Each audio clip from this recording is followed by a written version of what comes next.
ये इंसानी प्रकृति है कि जो चीज आपको नहीं मिली है वही आपको सबसे ऊंची चीज लगती है।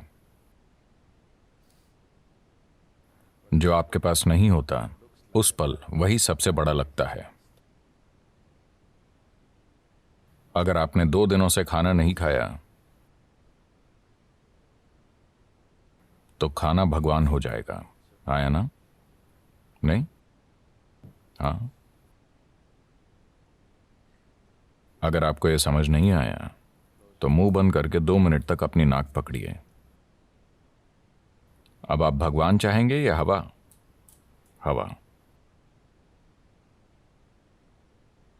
अगर भगवान खुद पूछें हवा चाहिए या भगवान, आप कहेंगे आप भाड़ में जाइए, मुझे सांस लेनी है।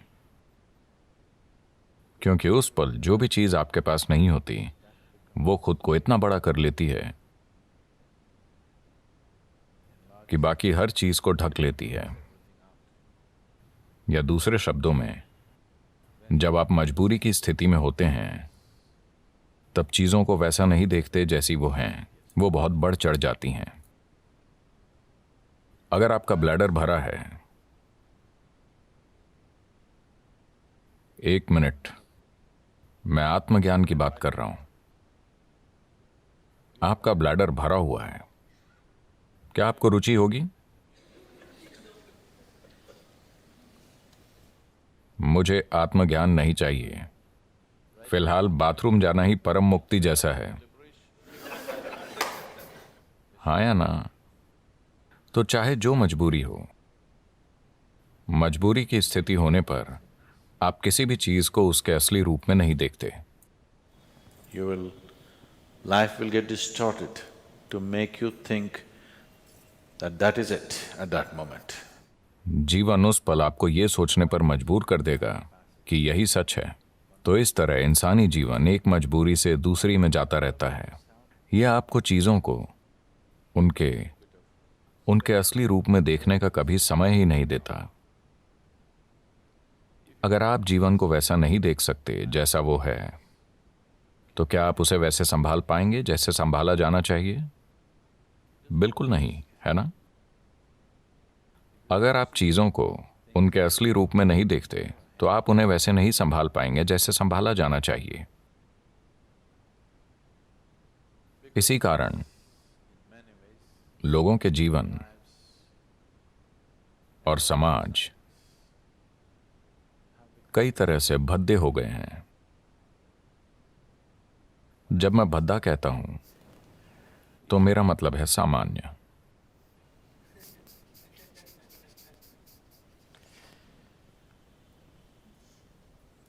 मैं एक स्कूल में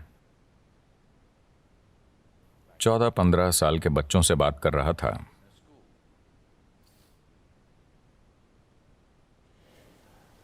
And वो लगभग 11-12 लड़के लड़कियां थे। मैं उनसे पूछ रहा था कि वो आगे क्या करेंगे, because they were in the 10th standard or something. क्योंकि वो शायद 10वीं क्लास में थे। वो सिर्फ नौकरी ढूंढकर पैसा कमाने की बात कर रहे थे। मुझे विश्वास ही नहीं हुआ, क्योंकि जीवन भर मैंने कभी पैसे कमाने की नहीं सोची। मेरे पिता अपना सिर पीटते थे, इस लड़के के दिल में डर ही नहीं है, इसका क्या होगा, इसका क्या होगा। मैंने कहा डर नहीं होना समस्या है? मुझे लगा डरना समस्या है। मैंने कभी नहीं सोचा कि डर ना होना समस्या है।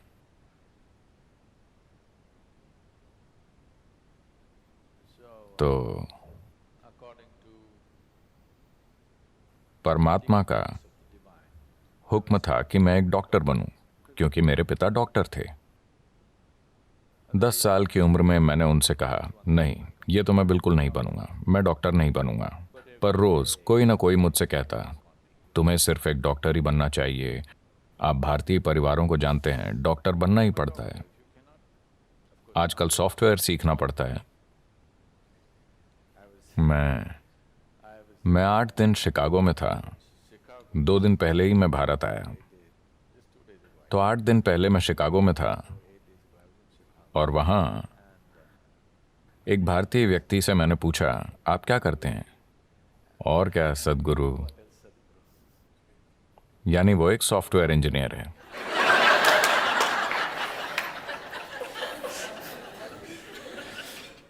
कुछ समय पहले कोई कहता और क्या, तो वो एक डॉक्टर होता। अब कोई कहे और क्या, तो वो एक सॉफ्टवेयर इंजीनियर है। वो डॉक्टर इसलिए नहीं बने कि उन्हें शरीर विज्ञान में रुचि थी। वो सॉफ्टवेयर इंजीनियर इसलिए नहीं बने कि उन्हें इलेक्ट्रॉनिक्स में रुचि है, बस पैसा कमाने के लिए।